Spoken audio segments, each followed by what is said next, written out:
മാന്യ പ്രേക്ഷകർക്ക് നമസ്കാരം. ഏവരെയും എവരിത്തിങ് ഹാപ്പിനെസ് ചാനലിലേക്ക് സ്വാഗതം ചെയ്യുന്നു. സുഹൃത്തുക്കളെ, ഈ കഴിഞ്ഞ കേരള നിയമസഭാ തെരഞ്ഞെടുപ്പിൽ UDF 102 സീറ്റുമായിട്ട് മഹാഭൂരിപക്ഷത്തിൽ ചരിത്രത്തിൽ വിജയിച്ചു കയറി. LDFിൻ്റെ ദയനീയ പരാജയം LDF പോലും പ്രതീക്ഷിച്ചില്ല. LDF വിചാരിച്ചിരുന്നത് കേരളത്തിൽ കോൺഗ്രസിൻ്റെ കാലമൊക്കെ കഴിഞ്ഞു, ഇനി അവർ ഒരിക്കലും ഒരു നല്ല ഭൂരിപക്ഷത്തിൽ വരില്ല. അതിനോടൊപ്പം തന്നെ NDFും BJPയും ഇന്ത്യ മുഴുവനും പിടിച്ചടക്കിക്കൊണ്ടിരിക്കുന്നു. ഇങ്ങനെയുള്ളൊരു സ്ഥിതിവിശേഷത്തിൽ കഴിഞ്ഞ 10 വർഷമായിട്ട് കേരളത്തിലെ ജനങ്ങൾ, പ്രബുദ്ധരായ ജനങ്ങൾ വളരെ കൃത്യമായിട്ട് ഗവൺമെൻറ്റിൻ്റെ പ്രവർത്തനങ്ങളും ശ്രദ്ധിച്ചുകൊണ്ടിരിക്കുകയായിരുന്നു. ഒരു കാര്യം പറയട്ടെ സുഹൃത്തുക്കളെ, കേരള ജനതയ്ക്ക്, പ്രബുദ്ധരായ കേരള ജനതയ്ക്ക് ഒരു ബിഗ് സല്യൂട്ട് കൊടുത്തുകൊണ്ട് നമുക്ക് ഈ വീഡിയോ ആരംഭിക്കാം. ഈ വീഡിയോയിലൂടെ ചർച്ച ചെയ്യാൻ ഉദ്ദേശിക്കുന്നത് കേരളത്തിലെ ജനങ്ങളുടെ ജാതി, മത, വർഗ ഒന്നും ഇല്ലാതെ ആ കേരള ജനതയുടെ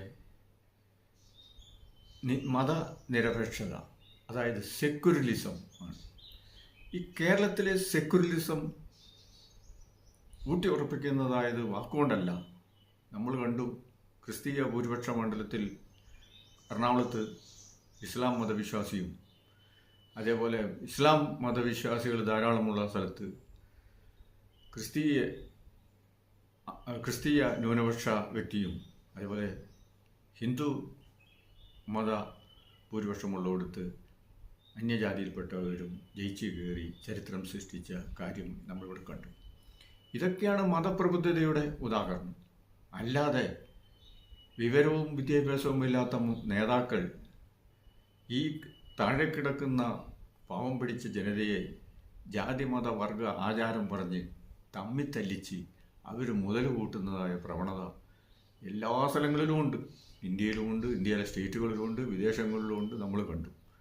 അപ്പോൾ ഞാൻ പറഞ്ഞു വരുന്നത് എന്താണെന്ന് ചോദിച്ചാൽ, കഴിഞ്ഞ 10 വർഷത്തെ LDF ഗവൺമെൻറ്റിൻ്റെ പ്രവർത്തനങ്ങളിൽ ആദ്യത്തെ 5 വർഷം കലാമിറ്റികളും വെള്ളപ്പൊക്കങ്ങളും കോവിഡും ഒക്കെ ആയിട്ട് ഒരു തരത്തിലുള്ള PR വർക്കിലൂടെ, അതായത് PR ഏജൻസിക്ക് പണം കൊടുത്തുകൊണ്ട് തിങ്ക് ടാങ്കുകൾ ഉണ്ടാക്കുന്നത് നോക്കി വായിച്ചും ആക്ഷനെടുത്തും ഒക്കെ ഒരു വിധത്തിൽ ജനങ്ങളെ കബളിപ്പിച്ചു. ജനങ്ങളെല്ലാം ദാരിദ്ര്യത്തിലേക്ക് പോയി. ഒരു വശത്ത് വെള്ളപ്പൊക്കം, ആ വെള്ളപ്പൊക്കം തന്നെ മിസ്മാനേജും കൊണ്ടുണ്ടായതാണെന്ന് കൃത്യമായിട്ടുള്ള എവിഡൻസുകൾ വന്നുകൊണ്ടിരിക്കുന്നു. വിവരമില്ലായ്മ കൊണ്ട് സംഭവിച്ചതാണ്. അങ്ങനെ പക്ഷേ ജനാധിപത്യത്തിൽ ജനങ്ങളുടെ ഭൂരിപക്ഷമാണ് ആധിപത്യം, അതാണല്ലോ ജനാധിപത്യം. അപ്പോൾ അങ്ങനെയൊക്കെ സംഭവിച്ചു. അത് കിറ്റ് കൊടുത്തും ഈ ചൂണ്ടയിട്ടിട്ട് മീനെ പിടിക്കുന്ന മാതിരി പാവപ്പെട്ട ജനങ്ങൾ ചെറിയ പെൻഷനൊക്കെ കൊടുത്താൽ അത് ഒരു വിധത്തിൽ രണ്ടാമത്തെ ടൈമിൽ അധികാരത്തിൽ വന്നു. രണ്ടാമത്തെ ടൈമിൽ അധികാരത്തിൽ വന്നപ്പോഴത്തേക്ക് അഹങ്കാരം കൂടെ മൂത്തു. സ്വാർത്ഥ താല്പര്യത്തിൻ്റെ ആൾക്കാരുകൾ, സ്തുതിപാഠകർ, വെട്ടിപ്പിടുത്തക്കാരെല്ലാവരും കൂടി ആനുകൂല്യങ്ങൾ തട്ടി എടുക്കാൻ തുടങ്ങി.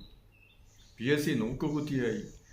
അവരുടെ കൂട്ടത്തിൽ നിൽക്കുന്നവർക്ക് മുടിഞ്ഞ ശമ്പളം, പിൻവാതിൽ നിയമനം, സർവ്വ സ്ഥലങ്ങളിലും അഴിമതി സാർവത്രികം, നുണ പറയുക. ചുരുക്കി പറഞ്ഞു കഴിഞ്ഞാൽ ഭരണം എന്ന് പറയുന്നതിൻ്റെ ചുരുക്കെഴുത്ത് കാക്കുക, മൂക്കുക, നക്കുക എന്ന് പറയും. ജനം പൊട്ടിമുട്ടി. ആരെങ്കിലുമൊക്കെ പ്രതികരിച്ചു കഴിഞ്ഞാൽ അവരെ കള്ളക്കേസ് എടുത്ത് അഴിക്കുള്ളിലാക്കുക, പീഡിപ്പിക്കുക, ഗുണ്ടായുസം നടത്തുക, കൊലപാതകം നടത്തുക, കേസ് ഇല്ലാതെയാക്കുക, പോലീസിനെയും അധികാര സ്ഥാപനങ്ങളെയും മറ്റുള്ള എല്ലാത്തിനെയും മിസ്യൂസ് ചെയ്ത് ഗവൺമെൻറ് തന്നിഷ്ടപ്രകാരം ആരോടും ബോധിപ്പിക്കാതെ പിണറായി വിജയൻ ഗവൺമെൻറ് അങ്ങനെ ഭരിച്ചു. ഇവരൊക്കെ രാഷ്ട്രീയ പ്രവർത്തനം നടത്തിയിട്ടുണ്ട്. അല്ലാതെ ഈ സങ്കുചിതമായ രാഷ്ട്രീയ പ്രവർത്തനത്തിലൂടെ മുതലുണ്ടാക്കുക എന്നുള്ളതല്ലാതെ രാഷ്ട്രീയം ഒരു 1-ാം നമ്പർ ബിസിനസ്സാണ് ലോകം മുഴുവനും. വളരെ അപൂർവം ആൾക്കാർ മാത്രമേ ഇങ്ങനെ രാഷ്ട്രീയം കൊണ്ട് മുതലുണ്ടാക്കാത്തത് കുറച്ച് പേരൊക്കെ ഉള്ളൂ. ഉദാഹരണം പറഞ്ഞു കഴിഞ്ഞാൽ ഡോക്ടർ APJ അബ്ദുൽ കലാം, അതേപോലെ മൻമോഹൻ സിംഗ്, അങ്ങനെ കുറച്ച് നേതാക്കളുണ്ട്. അവർ രാഷ്ട്രീയം കൊണ്ട് പ്രത്യേകിച്ചൊന്നും ഉണ്ടാക്കിയതായിട്ടുള്ള അറിവില്ല. ഇപ്പോൾ ലോകത്തിൻ്റെ കാര്യം പറഞ്ഞാൽ അബ്രഹാം ലിങ്കൻ, അതേപോലെ ബരാക് ഒബാമ, അങ്ങനെ വളരെ നല്ലതായിട്ടുള്ള നേതാക്കന്മാർ വളരെ ഉണ്ട്. ബ്രിട്ടനിലാണെങ്കിൽ മാർഗരറ്റ് താച്ചർ, അയൺ ലേഡി, അങ്ങനെ ഒരുപാട് പേരുണ്ട്. പക്ഷെ ഇവിടെ അതല്ല വിഷയം. ഇവിടെ ഇപ്പോൾ ജനങ്ങൾ വാച്ച് ചെയ്ത് കഴിഞ്ഞപ്പോൾ വിചാരിച്ചു, ഇപ്പോൾ ഇന്ത്യൻ നാഷണൽ കോൺഗ്രസിനോ UDF തരംഗമൊന്നും അല്ല ഇവിടെ ഉണ്ടായിട്ടുള്ളത്. ഇവിടെ ജനങ്ങൾ പിണറായി ഭരണം കൊണ്ട് പൊറുതിമുട്ടി ഈ മാതിരിയുള്ള കൊള്ളഭരണവും കള്ളഭരണവും അഴിമതി ഭരണത്തിൽ നിന്ന് എങ്ങനെയെങ്കിലും ഒന്ന് രക്ഷപ്പെടണം എന്നും കരുതിക്കൊണ്ടിട്ടാണ് ഈ വോട്ട് ചെയ്യാൻ വേണ്ടി അധികവും ഇടതുപക്ഷക്കാർ തന്നെയാണ് വോട്ട് ചെയ്തിട്ടുള്ളത്. നമ്മൾ കണ്ടു, ഇടതുപക്ഷ കോട്ടകളായ ഒരിക്കലും വേറൊരു പാർട്ടി ജയിക്കാത്ത മണ്ഡലങ്ങളിൽ ജയിച്ചു കയറുന്നത് നമ്മൾ കണ്ടു. ആരൊക്കെയാണ് ജയിച്ചത്? കണ്ണൂർ കണ്ടു, അമ്പലപ്പുഴ കണ്ടു, കണ്ണൂർ കണ്ടു, അതേപോലെ എവിടെയല്ല ആലപ്പുഴ കണ്ടു, ഇതേ ഓരോ സ്ഥലങ്ങളിൽ തിരുവനന്തപുരത്ത് ഇങ്ങനെയൊക്കെ ജയിച്ച് ഇടതുപക്ഷം ഇങ്ങനെ ഒരു തോൽവി അമ്പേ പ്രതീക്ഷിച്ചില്ല. ഇപ്പോൾ അതുകൊണ്ട് എന്താണ് സംഭവിച്ചത്? ഇനി ഇടതുപക്ഷം ഇവിടെ നശിച്ചു പോയിട്ടൊന്നുമില്ല. നല്ല പ്രവർത്തനങ്ങൾ ഇവരിപ്പോൾ കോൺഗ്രസിൻ്റെ ഭരണം നല്ലതല്ലെങ്കിൽ അടുത്ത പ്രാവശ്യം ഇടതുപക്ഷം തിരിച്ചു വരും. കാരണം ഇടതുപക്ഷ ചിന്താഗതിക്കാരായ ഒരുപാട് ആളുകൾ ഉള്ള നാടാണ് നമ്മുടെ ഇവിടെ. ബംഗാൾ നശിച്ച പോലെയും ത്രിപുര നശിച്ച പോലെയൊന്നും കേരളം നശിക്കുമെന്ന് പെട്ടെന്ന് തോന്നുന്നില്ല. കാരണം ഒരുപാട് നല്ല കാര്യങ്ങളും ഇടതുപക്ഷ ഗവൺമെൻറ് ചെയ്തിട്ടുണ്ട്. ഉദാഹരണത്തിന് വളരെ പാവപ്പെട്ട ആളുകളുടെ ഉന്നമനത്തിനും ഒക്കെയുള്ള ഇത് ചെയ്തിട്ടുണ്ട്. നല്ല വശങ്ങളും നമ്മൾ പറയണമല്ലോ. അപ്പോൾ പക്ഷേ ഇങ്ങനത്തെ ഒരു ഭരണം വന്നതോടുകൂടി ലോക കമ്മ്യൂണിസം തന്നെ ഫെയിലായിക്കൊണ്ടിരിക്കുന്ന ഈ കാലത്ത് കമ്മ്യൂണിസ്റ്റ് ഗവൺമെൻറ്റിൻ്റെ നയവ്യതിയാനം ആൾക്കാർ കണ്ടു. അവർ ഇപ്പോൾ പറയുന്നതല്ല പിന്നെ പറയുന്നത്, നേതാക്കന്മാരെല്ലാം ബൂർഷാസികളായി, ഇന്ത്യയിലൊന്നും ചികിത്സിക്കാൻ പറ്റില്ല, വിദേശത്തിലെ കോടീശ്വരന്മാരുടെ സ്ഥലത്തെ ചികിത്സിക്കാൻ പറ്റുള്ളൂ, വർത്തമാനം ഇവിടെയെല്ലാം ഭയങ്കര ഉന്നതമാണ്, അമേരിക്കൻ ആശുപത്രികളെ കഴിഞ്ഞും ബെറ്ററാണ്, അമേരിക്കയെ കഴിഞ്ഞും ബെറ്ററായിട്ടുള്ള റോഡുകളാണ് എന്നൊക്കെ പറയുന്നു. പക്ഷെ അവനവൻ്റെ കാര്യം വരുമ്പോൾ, അവനവൻ്റെ സ്ഥലത്തിലേക്ക് വരുമ്പോൾ ഇതെല്ലാം മറക്കുന്നു. ഇങ്ങനെ ഉള്ളതായിട്ടുള്ള സംഭവ വികാസങ്ങളിലൂടെ ജനങ്ങൾ പൊറുതിമുട്ടി മടുത്തിട്ടാണ് ഈ UDF ഗവൺമെൻറ്റിന് വോട്ട് ചെയ്തു. UDFൻ്റെ പേരും പറഞ്ഞ് പോയി നിന്നോടത്തൊക്കെ അവർ ജയിച്ചു കയറി. ഇതിലും കൂടുതൽ സീറ്റ് കിട്ടിയിരുന്നേ. തർക്കങ്ങളും ഇതൊക്കെ കൊണ്ട് ഓരോരുത്തരുടെ ഗ്രൂപ്പ് തർക്കം കൊണ്ടാണ് ഇത്ര സീറ്റ് 102-ലായത്. അല്ലെങ്കിൽ ചിലപ്പോൾ 110, 120 കിട്ടിയിരുന്നേ. അതായിരുന്നു സ്ഥിതി. പക്ഷേ നമ്മളിപ്പോൾ പറഞ്ഞു വരുന്നത് എന്താണെന്ന് വെച്ച് കഴിഞ്ഞാൽ, ഇതേമാതിരി സീറ്റ് കിട്ടിയിട്ട് ഒരു മുഖ്യമന്ത്രിയെ തിരഞ്ഞെടുക്കാൻ കോൺഗ്രസ് പോലെയുള്ള ഒരു പ്രസ്ഥാനത്തിൽ പ്രധാനമന്ത്രി പദം വേണ്ടെന്ന് വെച്ചിട്ടുള്ള ആൾക്കാരുള്ള ഒരു പ്രസ്ഥാനമാണ് കോൺഗ്രസ്. സോണിയാഗാന്ധിക്ക് പ്രധാനമന്ത്രിയാവാൻ വരുന്നു, എല്ലാവരും സപ്പോർട്ട് ചെയ്ത് ലെറ്റർ കൊണ്ട് അബ്ദുൽ കലാമിൻ്റെ വേണ്ടി കൊടുത്തതാണ്. അബ്ദുൽ കലാം തന്നെ ഞെട്ടിപ്പോയി. സോണിയാഗാന്ധി മൻമോഹൻ സിംഗിനെ നോമിനേറ്റ് ചെയ്തുകൊണ്ട് അതിൽ നിന്ന് മാറി നിന്നു. അങ്ങനെ ഒരുപാട് സംഭവങ്ങളുണ്ടായിട്ടുണ്ട്. പക്ഷേ ഇവിടെ ഈ പ്രമുഖ നേതാക്കന്മാർ ഈ ജനങ്ങളെ വിഡ്ഢികളാക്കിക്കൊണ്ട് തമ്മിത്തല്ലി ഈ റോട്ടിൽ കിടന്ന് വഴക്കുണ്ടാക്കി മുഖ്യമന്ത്രി പദത്തിന് അടിപിടി കൂടുന്നത് കണ്ടിട്ട് ജനങ്ങൾ കൂടെ നിന്നവരും അനുഭാവികളും മറ്റുള്ളവരും ആകെ വിഷണ്ണരായി. ഇവരിപ്പോഴേ ഇങ്ങനെയാണ്. പിന്നെ എന്ത് ഗവൺമെൻറ്, കേരളം ജനത ഒരു മാൻഡേറ്റ് കൊടുത്തിരിക്കുന്നത് ഈ ഇടതുപക്ഷ ഗവൺമെൻറ്റിൻ്റെ അഴിമതി അന്വേഷിക്കാനും അയ്യപ്പക്കൊള്ളക്കാരെ തുറുങ്കിലടയ്ക്കാനും അതേപോലെ കക്കൽ നക്കൽ മുക്കൽ പുറത്തേക്ക് കടന്നിരിക്കുന്നവരെയൊക്കെ അന്വേഷണ പരിധിയിൽ കൊണ്ടുവരാനും കള്ളന്മാരായ ഉദ്യോഗസ്ഥ വൃന്ദങ്ങളുടെ സ്വത്ത് കണ്ടുകെട്ടാനും ശക്തമായ ഒരു ജനങ്ങളുടെ ഭരണം, ജനാധിപത്യ ഭരണം വരാൻ വേണ്ടിയിട്ടാണ്, അഴിമതി രഹിത ജനാധിപത്യ ഭരണം വരാൻ വേണ്ടിയിട്ടാണ് ഈ എല്ലായിടത്തും കോൺഗ്രസിന് നാശം സംഭവിച്ചുകൊണ്ടിരിക്കുമ്പോൾ ഈ കേരളത്തിൽ ഇപ്പോൾ ഭരണത്തിൽ വന്നു. സുഹൃത്തുക്കളെ, എന്തൊക്കെ പറഞ്ഞു കഴിഞ്ഞാലും ഈ VD സതീശനാണ് പ്രതിപക്ഷ നേതാവാണ് മുന്നിൽ നിന്ന് നയിച്ചത്. മുന്നിൽ നിന്ന് നയിച്ചവരെ അല്ലാതെ വേറെ വല്ലവരും വന്നു കഴിഞ്ഞാൽ ജനം അംഗീകരിക്കില്ല. കലാപ അന്തരീക്ഷമാവും കേരളം. ജനങ്ങൾ ഇപ്പം VS അച്യുതാനന്ദന് ശേഷം ഇത്രയും ജനങ്ങൾ സോഷ്യൽ മീഡിയയും എല്ലാവരും ആർക്കൊന്നും കിട്ടിയിട്ടൊന്നുമല്ല, ആരും പറഞ്ഞിട്ടൊന്നുമല്ല ഇതൊക്കെ ചെയ്യുന്നത്. കേരളത്തിൻ്റെ പൊതു നന്മയ്ക്ക് വേണ്ടിയിട്ടാണ് ജനങ്ങൾ ഇപ്രകാരം ഇമെയിൽ അയക്കുകയും മെസ്സേജ് അയക്കുകയും ഫ്ലെക്സ് വയ്ക്കുകയും അതോടൊപ്പം തന്നെ പ്രകടനങ്ങൾ നടത്തുകയും ചെയ്യുന്നത്.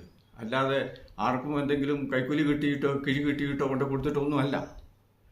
ഇപ്പോൾ ഈ യൂട്യൂബ് മീഡിയയിലും മറ്റുള്ള ചാനലിൽ കൂടെയും എന്ന് പറയുന്ന ഒരുപാട് പേരുണ്ട്. ആർക്കും ഒരു 10 പൈസ അവരുടെ സമയം പോകാന്നല്ലാതെ കിട്ടുന്നൊന്നുമില്ല, ഒന്നും കിട്ടുകയില്ല. വളരെ ചെറുപ്പർക്ക് കിട്ടിയിരിക്കും. അവരുടെ അഭിപ്രായങ്ങൾ തുറന്നു പറയുകയാണ്, അല്ലാതെ വേറൊന്നുമില്ല. ഇപ്പം എന്നെ സംബന്ധിച്ചിടത്തോളം ഞാൻ പറയാം, എന്നെ സംബന്ധിച്ചിടത്തോളം ഞാനൊരു പാർട്ടിക്കാരനുമല്ല. തൊഴിലാളി വർക്കിംഗ് പാർട്ടിയാണ്. കർഷകൻ്റെയും തൊഴിലാളികളുടെയും വർക്കിംഗ് പാർട്ടിക്കാരൻ. I am a professional. പക്ഷേ പൊതുജനത്തിനും നമ്മുടെ പൊതുജനങ്ങൾ പ്രതികരിക്കേണ്ടത് നമ്മുടെ ഇന്ത്യൻ ഭരണഘടനയിൽ പൗരൻ്റെ ഒരു കർമ്മമാണ്, ധർമ്മമാണ്, ഒരു കർത്തവ്യമാണ്. അതിനാൽ സുഹൃത്തുക്കളെ ഇതൊക്കെ പറയുന്നുള്ളൂ, അല്ലാണ്ട് വേറെ ഒന്നുമില്ല. അപ്പോൾ നമ്മൾ ഈ കാണുന്നത് എന്താ വെച്ച് കഴിഞ്ഞാൽ വി ഡി സതീശൻ സെക്യുലറിസത്തിൻ്റെ വ്യക്തമാണ്. ജാതിമത ഒരു സ്റ്റേണായിട്ടുള്ള ഒരു നയമുള്ള ആളാണ്. അല്ലാണ്ട് പേപ്പർ നോക്കിയിട്ട് അത് വല്ലവനും എഴുതി കൊടുക്കുന്ന പേപ്പർ നോക്കി വായിക്കേണ്ട ഗതികേടൊന്നുമില്ല. അങ്ങനത്തെ മനുഷ്യനല്ല. അതേപോലെ കേരള ജനത ഒരു ശക്തനായ നേതാവിനെ വേണം. കേരളത്തിലെ അഴിമതി കുറച്ചെങ്കിലും കുറയ്ക്കാൻ. അഴിമതി കുറച്ചൊക്കെ ഉണ്ടാവും, അല്ലെങ്കിൽ ഭരണം നടക്കില്ലല്ലോ. അതാണല്ലോ സ്ഥിതി. ഇപ്പം മഹാത്മാഗാന്ധി അഴിമതി കാണിച്ചിട്ടില്ല, വെടിയാണ് കൊണ്ടത്. അബ്രഹാം ലിങ്കൻ അഴിമതി കാണിച്ചിട്ടില്ല, വെടിയാണ് കൊണ്ടത്. അങ്ങനെ ഒരുപാട് പേര് ഉണ്ടായിട്ടുണ്ട്. പക്ഷേ അതാണ് വി ഡി സതീശൻ ജാതിമത ഭേദമന്യേ സെക്യുലറിസത്തിൻ്റെ വക്താവ്. അതുകൊണ്ടാണ് ജനങ്ങൾ അദ്ദേഹത്തിന് സപ്പോർട്ട് ചെയ്തുകൊണ്ട് ഫ്ലെക്സ് വയ്ക്കുകയും PJ വിളിക്കുകയും ജാഥ നടത്തുകയും ഇതൊക്കെ ചെയ്യുന്നത് നാടിൻ്റെ നന്മയ്ക്ക് വേണ്ടിയിട്ടാണ്. ഇപ്പോൾ മുസ്ലിം ലീഗിന് അക്കാര്യത്തിൽ നമ്മൾ അപ്രീഷിയേറ്റ് ചെയ്തേ പറ്റൂ. മുസ്ലിം ലീഗാണ് ഈ കേരളത്തിൽ നമ്മൾ വിചാരിക്കണം. ശക്തമായ ജനങ്ങളാണ് ശക്തി. ഏറ്റവും കൂടുതൽ ഭൂരിപക്ഷത്തിൽ ജയിച്ചത് കുഞ്ഞാലിക്കുട്ടി സാഹിബാണ് ഏറ്റവും കൂടുതൽ ഭൂരിപക്ഷത്തിൽ ജയിച്ചത്. അതേപോലെ ഒരു സൈക്കിളിൽ നടന്ന് ഫ്ലെക്സും ഇല്ല ഒന്നുമില്ല എന്നും പറഞ്ഞ് നടന്നു ചാണ്ടി ഉമ്മനെ കണ്ടുപിടിക്കണം. ചാണ്ടി ഉമ്മൻ ജയിക്കുമെന്ന് വരെ ആളുകൾ പഠിച്ചു പോയി. ചാണ്ടി ഉമ്മൻ ഇങ്ങനത്തെയൊക്കെ എന്താ പറയുക വിപ്ലവപരമായ ചില പ്രചരണ രീതികൾ നടത്തി കഴിഞ്ഞു കഴിഞ്ഞാൽ എന്ത് സംഭവിക്കുമെന്ന് വിചാരിച്ച് മീഡിയകളിലൊക്കെ വന്നു. പക്ഷേ ഉമ്മൻചാണ്ടിയോടുള്ള ജനത്തിൻ്റെ സ്നേഹവും ചാണ്ടി ഉമ്മനോടുള്ള സ്നേഹവും കൊണ്ട് ചാണ്ടി ഉമ്മൻ ജയിച്ചു കയറി. അങ്ങനെ പ്രമുഖ വ്യക്തികളൊക്കെ ജയിച്ചു കയറി. എന്നാലും ഈ സമയത്ത് ഹൈക്കമാൻഡ് മനസ്സിലാക്കണം, ജനങ്ങളാണ് ശക്തി. ജനങ്ങളിൽ കൂടെ വളർന്നു വന്നിട്ടാണ് ഇവരൊക്കെ മന്ത്രിയും സ്ഥാനങ്ങളിലും എത്തുന്നത്, അല്ലാതെ ഒന്നും എത്തിയതല്ല. അല്ലാതെ എത്തിയ ആളാണ് മൻമോഹൻ സിംഗ്. അത് അങ്ങനെ ആ ലെവലിൽ അവിടെ എത്തിയിട്ടാണ്. അല്ലെങ്കിൽ വല്ല ഈ പറഞ്ഞ പോലെ റൊണാൾഡ് റീഗനെ പോലെയും ഇപ്പം എന്തേ നമ്മുടെ ലോകത്ത് ഫിലിം സ്റ്റാർ ജയിച്ചു വിജയ്. അത് അങ്ങനെയൊക്കെയുള്ള കരിസ്മയുള്ളവർ ചിലരുണ്ട്.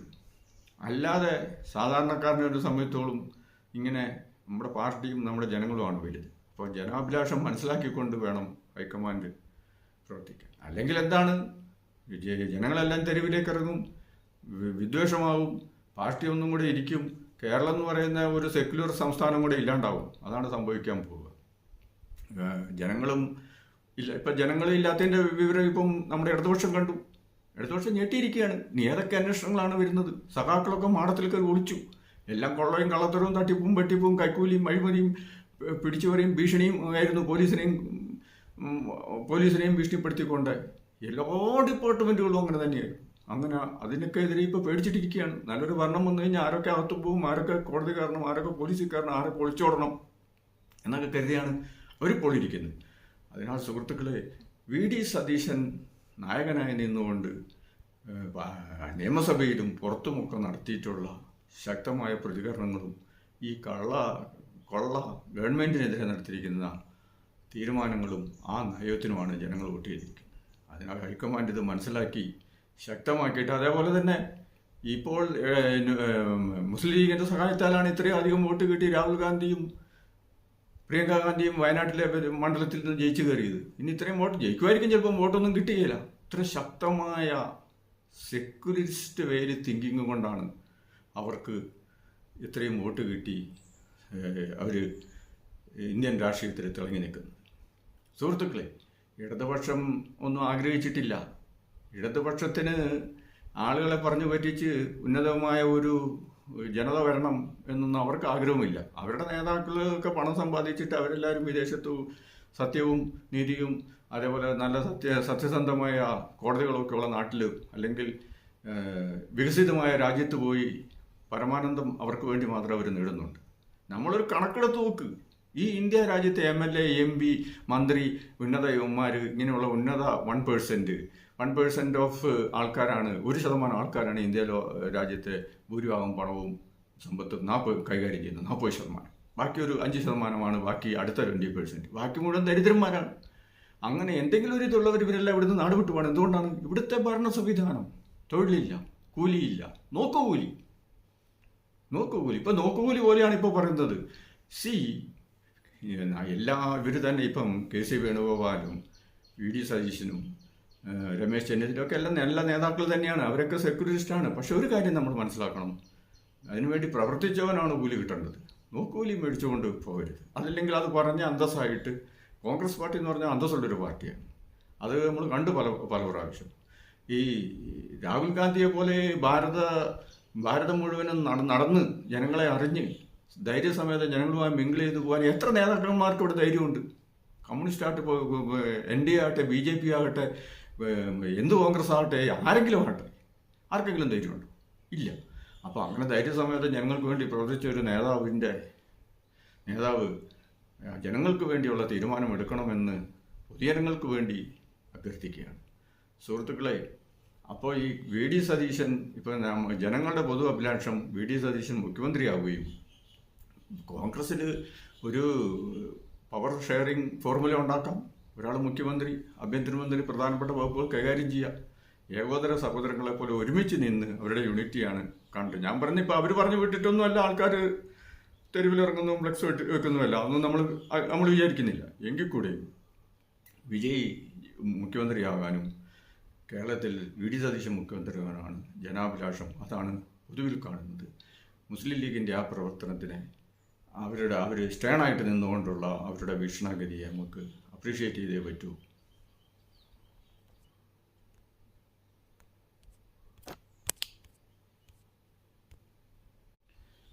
നന്ദി, നമസ്കാരം സുഹൃത്തുക്കളെ. I am captain grand master Shaji Mathew. Like ചെയ്യുക, ഷെയർ ചെയ്യുക, കമൻറ്റ് ചെയ്യുക, നിങ്ങളുടെ അഭിപ്രായങ്ങൾ പറയുക. നമസ്കാരം. ഔട്ട്.